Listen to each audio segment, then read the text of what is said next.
ዲያቆን ሄኖክ ኃይሌ።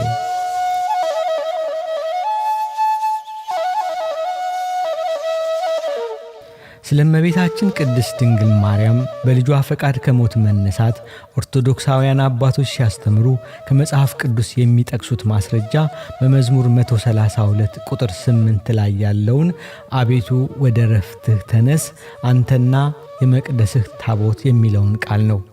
ይህን ጥቅስ ከድንግል ማርያም ትንሣኤ ጋር አያይዞ መጥቀስ አሁን የተጀመረ ነገር ሳይሆን ብዙ ክፍለ ዘመናትን ያስቆጠረ ነገር ነው።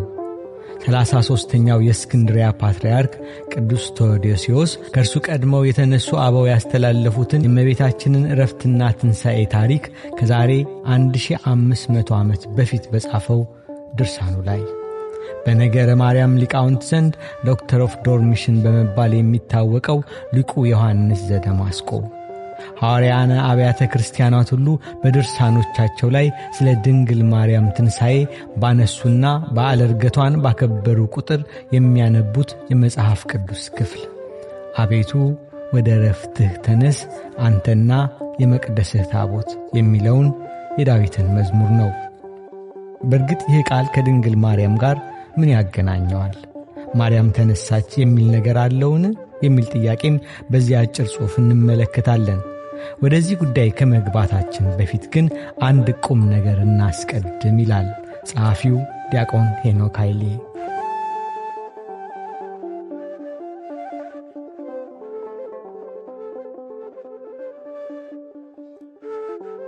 በአዲስ ኪዳን ለምናምን በወንጌል ለምንመራ ክርስቲያኖች የብሉይ ኪዳን መጻሕፍት ምን ያደርጉልናል?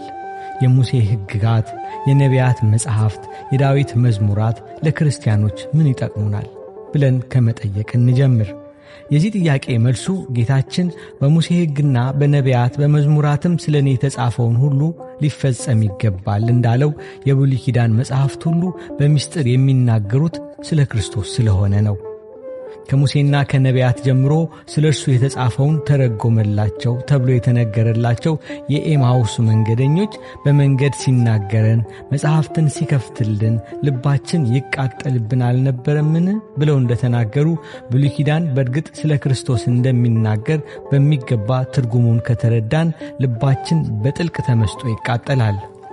ይህንን የአባቶቻችንን ጥንታዊ የመጽሐፍ ቅዱስ ትርጓሜ መነጽር በዐይናችን ካጠለቅን ብሉይ ኪዳንን እያነበብን በአዲስ ኪዳን ባሕር ውስጥ መዋኘት እንችላለን። በኅብረ አምሳል ወይም ታይፖሎጂ አስቀድሞ የተነገረበትን ምክንያት ወይም ፕራይመሪ አፕሊኬሽን እና ፍጻሜውን አልቲሜት ፉልፊልመንት ስንረዳ በታሪክና ትንቢት ሁሉ ውስጥ መድኃኔ ዓለም ክርስቶስን እያገኘነው ስንደነቅ እንኖራለን።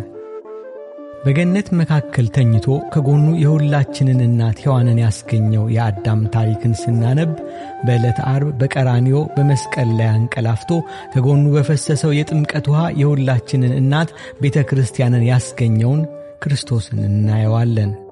ወይን ጠጥቶ ሰክሮ ዕርቃኑን የወደቀውንና ካም ሲዘብትበት ሴምና ያፌት ዕርቃኑን የሸፈኑለትን የኖኅን ታሪክ ስናነብ የሞት ጽዋ ጠጥቶ በሰው ልጅ ፍቅር ሰክሮ ዕርቃኑን የተሰቀለውንና አይሁድ ሲዘብቱበት ፀሐይና ጨረቃ ዕርቃኑን የሸፈኑለትን ክርስቶስን እናየዋለን። አብርሃም የሚወደውን ልጁን ይስሐቅን ሊሰዋ መፍቀዱንና በግ የመሰዋቱን ታሪክ ስናነብ አንድያ ልጁን እስኪሰጥ ድረስ ዓለሙን የወደደውን እግዚአብሔር አብንና እስከ ሞት ድረስ የታዘዘ ልጁን ንጹሕ በግ ክርስቶስን እናየዋለን።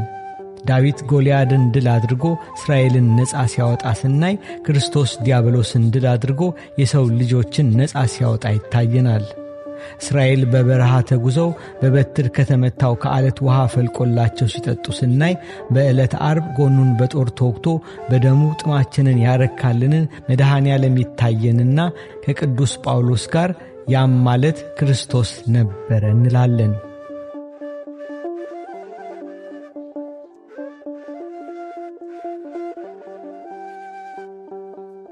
ወደ መገናኛው ድንኳን ገብተን ደብተራ ኦሪትን ብንጎበኝ እንኳን ክርስትናችን አይለቀንም። በመሠዊያው ላይ የሚሰዋውን በግ ስናይ የዓለምን ኀጢአት የሚያስወግደው የእግዚአብሔር በግ ኢየሱስ ክርስቶስ በሕሊናችን ይመጣብናል።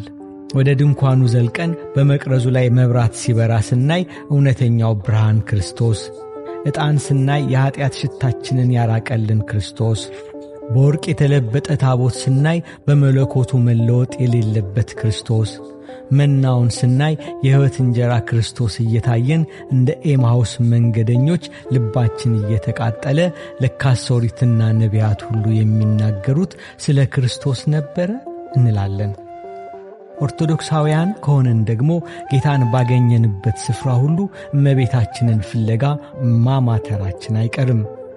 አዳምን የክርስቶስ ምሳሌ ሆኖ ስናየው አዳምን ያለ አባት ያስገኘችዋ መሬት ያለ ወንድ ዘር የወለደችውን ድንግልን ሆና ትታየናለች። አብርሃም የሰዋውን ከዱር ቀንዱ እንደታሰረ የወጣውን በግ ስናይ የድንግልናዋን ማኅተም ሳይፈታ የወለደችው የበጉ እናት ድንግል ማርያም ትታየናለች። ወደ መገናኛው ድንኳንም ገብተን አናርፍም። እርሱ መብራት ሆኖ ሲታየን እርሷ እናታችን ድንግል ማርያም መቅረዝ ትሆናለች። እርሱ ዕጣን ሲሆን እርሷ ማዕጠንት ትሆናለች። እርሱ ታቦት ሲሆን እናታችን ቅድስት ድንግል ማርያም እርሷ ታቦቱ ያለበት ቅድስተ ቅዱሳን ትሆናለች።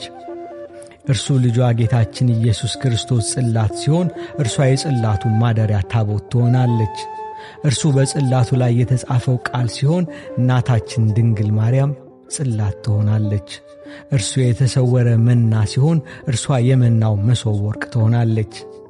ለሰባ ሰገል ሕፃኑን ከእናቱና ከማርያም ጋር አዩት እንደተባለላቸው እኛም በሄድንበት የብሉይ ኪዳን መጻሕፍት ሁሉ የጌታችንን ምሳሌ ባነበብንበት ስፍራ ሁሉ እናቱንም እናያታለን። እውነት ለመናገርና ለመመርመር ትዕግሥት ላለው ሰው ስለ ክርስቶስ በሚናገሩት በብሉይ ኪዳን መጻሕፍት ውስጥ እንኳን ድንግል ማርያምን ቀርቶ ከሃዲው ይሁዳንም ማግኘት ይቻላል።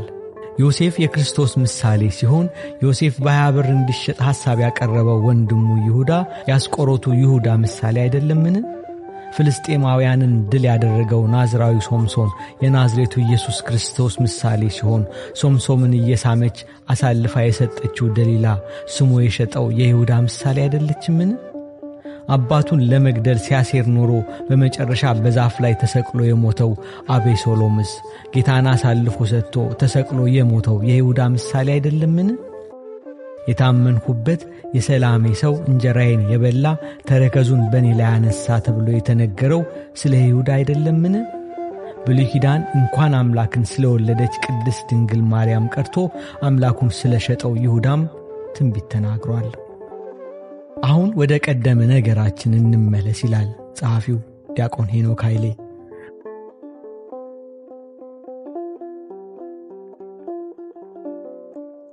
አቤቱ ወደ ረፍትህ ተነስ አንተና የመቅደስህ ታቦት ብሎ ዳዊት ስለ ቤተ መቅደስ መስራትና ታቦቱም ወደ ቤተ መቅደሱ ስለ መግባቱ የዘመረው መዝሙር ልጁ ሶሎሞንም መቅደሱ ተሰርቶ ሲያልቅ ደግሞ የዘመረው ይህ መዝሙር ከድንግል ማርያም ጋር ምን ያገናኘዋል? ኦርቶዶክሳውያን አባቶች ከጥንት ጀምሮ ይህንን ጥቅስ ከድንግል ማርያም ጋር የሚጠቅሱት ዳዊት ስለ መቅደሱ መሰራትና ስለ ታቦቱ መግባት የተናገረ መሆኑን ጠፍቷቸው ነው። አቤቱ ወደ ረፍትህ ተነስ አንተና የመቅደስህ ታቦት የሚለውን የዳዊትን መዝሙር ከድንግል ማርያም ጋር አገናኝተን እንድናስብ ያነሳሳን ምንድነው ወደሚለው እንምጣ። ዳዊት ስለ ታቦቱ የተናገረውን እኛ ስለ ድንግል ማርያም ሆኖ እንዲሰማን ያደረገው ራሱ ዳዊት ነው። ዳዊትን የእግዚአብሔር ታቦት ወደ እርሱ ስትመጣ የእግዚአብሔር ታቦት እንዴት ወደ እኔ ይመጣል ሲል አልሰማነውምን? ይህንን ንግግር ኤልሳቤጥ የጌታዬ እናት ወደ እኔ ትመጪ ዘንድ እንዴት ይሆንልኛል ብላ ለድንግል ማርያም አልደገመችውምን? ዳዊት የፈራው ታቦት ወደ እርሱ ሲቀርብ ከዙፋኑ ተነስቶ በታቦቱ ፊት እየዘመረ ሚስቱ ሜልኮል እስክትንቀው አልዘለለምን? በኤልሳቤጥ ማኅፀን የነበረው ዮሐንስስ የድንግልን የሰላምታዋን ድምፅ በሰማ ጊዜ እናቱ እስክታደንቀው ጽንሱ በደስታ ዘለለ አልተባለምን? ቅዱስ ጎርጎርዮስ ዘኑሲስ የድንግል ማርያምና የልጇ ክብር ላልገባቸው ሰዎች እንደ ዮሐንስ በማኅፀን ውስጥ መዝለል ቢያቀታችሁ ምነው ነፍስ ካወቃችሁ በኋላስ እንኳን ለእግዚአብሔር ማደሪያ እንደ ዳዊት በምስጋና ብትዘሉ ያለው ለዚህ ነው። እኛ ምን እናድርግ? የእግዚአብሔር ታቦት በጌት ውስጥ በአቢዳራ ቤት ውስጥ 3 ወር ያህል ቆየች እንደተባለ ማርያምም በዘካርያስ ቤት ውስጥ 3 ወር ያህል ቆየች ተብሎ ተጽፎ አነበብን። ታዲያ የድንግል ማርያም ታሪክ ከእግዚአብሔር ማደሪያ ከታቦቱ ታሪክ ጋር አንድ ሆኖ ስናገኘው ዳዊት ስለ ታቦቱ የተናገረውን ስለ ድንግል ማርያም እንደምን አንጠቅሰው? የነገረ ማርያምን ታሪክ እንጥቀስ ካልንማ ታቦቱ በወርቅ እንደተለበጠ በንጽሕና ያጌጠችውን፣ ታቦቱ በመቅደስ እንደኖረ በመቅደስ ያደገችውን፣ ታቦቱ በትሩ አበባ የተገኘች አሮን እንደጠበቃት በትሩ ያበበች ዮሴፍ የጠበቃትን፣ ታቦቱን የነካ ዖዛ እንደተቀሰፈ የድንግልን ሥጋ ነክቶ የተቀሰፈውን ታዖፍያን በታሪክ እንጠቅስ ነበር። የመቅደስህ ታቦት ማለት መቅደስ የተባለው የሰውነትህ ማደሪያ እናት ማለት ነው። ክርስቶስ ሰውነቱን ይህን መቅደስ አፍርሱት አላለምን? በጉ መቅደሷ ነው ተብሎ አልተጻፈምን? ስለዚህ አቤቱ ወደ ረፍትህ ተነስ አንተና የመቅደስህ ታቦት ማለት ጳውሎስ ወደ ረፍቱ ለመግባት እንትጋ እንዳለው ጌታ ሆይ ወደ ረፍትህ ወደ ተባለ ወደ ሰማያት አንተ ብቻህን ተነስተህ አትቅር፣ የመቅደስህ ሰውነት ማደሪያ እናትህንም ይዘህ ተነስ ማለት ነው።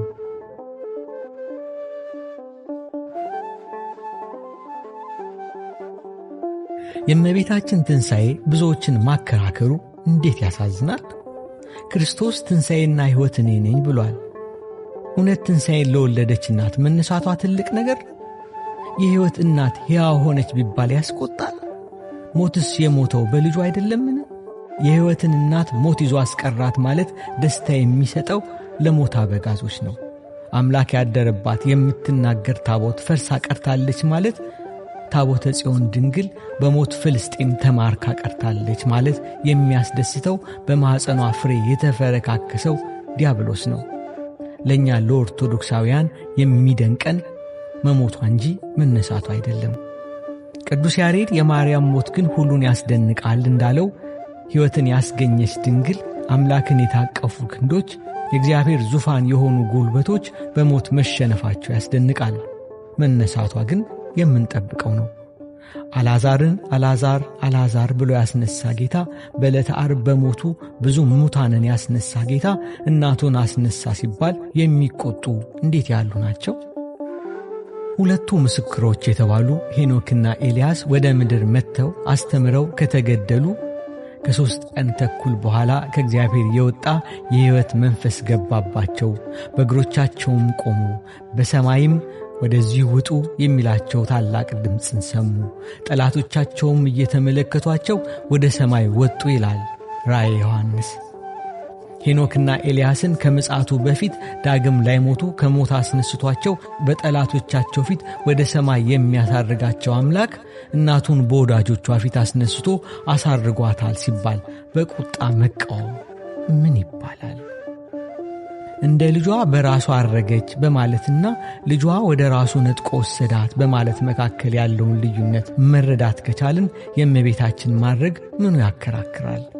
ዝናምን ከከለከለው ኤልያስ ንጹሑን ዝናም ያስገኘችው ድንግል ማርያም አትበልጥምን? አካሄዱን ከእግዚአብሔር ጋር ካደረገው ሄኖክስ ይልቅ ለእግዚአብሔር ማደሪያ የሆነችው እማምላክ ድንግል ማርያም አትበልጥምን?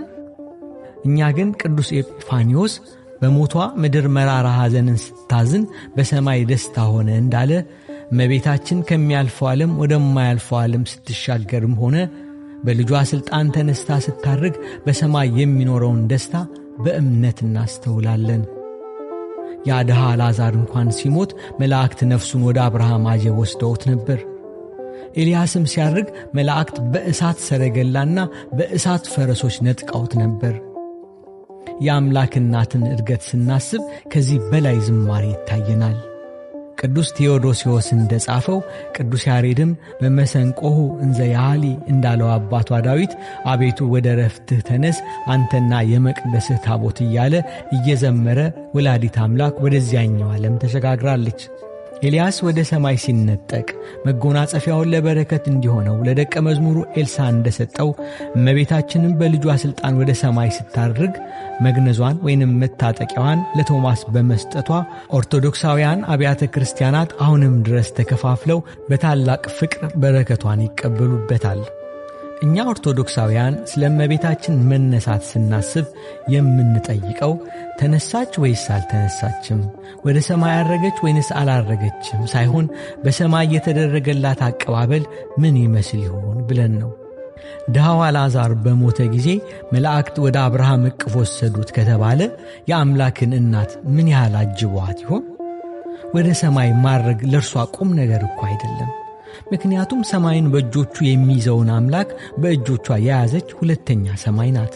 እርሷ ወደ ሰማይ በማድረጓም ዕድለኛው እርሷ ሳትሆን ሰማዩ ነው። ሰማይ ዙፋኑ ነው፣ ምድርም የእግሩ መረገጫ ናት። ድንግል ማርያም ግን እናቱ ናት። ከእናትና ከዙፋን እናት ትበልጣለች። ቅዱስ ያዕቆብ ዘስሩግ እንዳለው ሰማይ አልወለደውም፣ ሰማይ አላሳደገውም፣ ሰማይ አላጠባውም። ድንግል ማርያም ግን ወልደዋለች፣ ድንግል ማርያም ግን አሳድገዋለች፣ ድንግል ማርያም ግን አጥብተዋለች። ይህንን ሁሉ አድርጋለች። ስለዚህ ወደ ሰማይ ማድረጓ ክብሩ ለሰማዩ እንጂ ለእርሱ አይደለም። እመቤታችን ወደ ሰማይ ስታርግ በእርግጥ አቀባበሉ እንዴት ይሆን? እኛ የሰው ልጆች የሥጋ እናታችንን ማክበርም መጦርም የምንችለው በምድር እስካሉና እኛም እስካለን ድረስ ነው።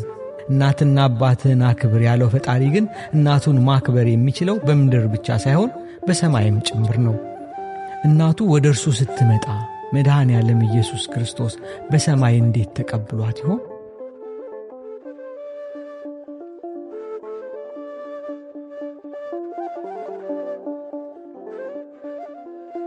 ንጉሥ ሶሎሞን እናቱ ቤርሳቤህ ወደ ቤተ መንግሥቱ በመጣች ጊዜ ያደረገውን እናስታውስ።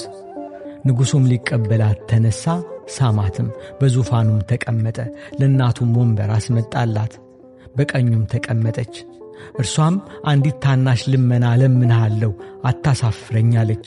ንጉሡም እናቴ ሆይ አላሳፍርሽምና ለምኝኝ አላት ተብሎ ተጽፏል። ከዳዊት ሆድ ፍሬ በዙፋኑ ላይ ከተቀመጠው ንጉሥ ሰሎሞን ይልቅ በዳዊት ዙፋን ለዘላለሙ ይነግሣል የተባለለት ኢየሱስ ክርስቶስ ይበልጣል። ስለ ክርስቶስ ከሶሎሞን የሚበልጥ ከዚህ አለ ተብሎ ተጽፏል። ክርስቶስ ከሶሎሞን የሚበልጥ ከሆነ የክርስቶስ እናትም ከሰሎሞን እናት ትበልጣለች። ሰሎሞን ለእናቱ ከሰጣት ክብርም በላይ ክርስቶስ ለእናቱ የሚሰጣት ክብር ይበልጣል። የሰሎሞን ቤተ መንግሥት በምድር ነው፣ የክርስቶስ ቤተ መንግሥት ግን በሰማይ ነው። መድኃኔ ዓለም ወደ ሰማያዊ መንግሥቱ እናቱን በጠራት ጊዜ እንደምን ተቀብሏት ይሆን? እንደ ሶሎሞን እናት ወንበር አስመጣላት እንዳንል በሰማይ መቆምና መቀመጥ የለም። ነገር ግን የወርቅ ልብስ ተጎናጽፋ ንግሥቲቱ በቀኝ ትቆማለች ተብሎ ድንግሊቱ ስለተሰጣት ክብር ተጽፏል። ወርቅ መልበሷ አነሳት የሚል ካለ ደግሞ አሕዛብን በብረት በትር የሚገዛቸውን ወንድ ልጅ የወለደችውን ድንግል ፀሐይ ተጎናጽፋ ጨረቃም ከእግሮቿ በታች የሆነላት 12 ከዋክብትም አክሊል የሆነላት አንዲት ሴት ነበረች ተብሎ ተጽፎላታል። ቅዱስ ዮሐንስ በራእዩ እንደነገረን ለእኛ ለኦርቶዶክሳውያን ድንግል ወደማያልፈው ዓለም ስትሻገር የነበራት የክብር አቀባበልን በሕሊናችን ከማሰብ በቀር ምን የሚያውከን ነገር የለም። ቅዱስ ገብርኤል ድንግልን ምን ብሎ ተቀብሏት ይሆን? እዚህ ጸጋን የተሞላሽ ሆይ ደስ ይበልሽ ብሎ ሰላምታ ያቀረበላት ይሄ መልአክ ጸጋ የተሞላችው ወደ እርሱ ስትመጣ ምን ብሎ ተቀብሏት ይሆን? ቅድስት ኤልሳቤጥ አሁንም ወደ እኔ ትመጪ ዘንድ እንዴት ይሆንልኛል ብላት ይሆን? መጥምቁ ዮሐንስስ ዳግም በሰማይ በደስታ ዘሎ ይሆን? ነቢያቱ ድንግልን እንዴት ተቀበሏት? ኢሳይያስ ትጸንሳለች ያላትን ድንግልን ሲያያት ምን ሊሆን?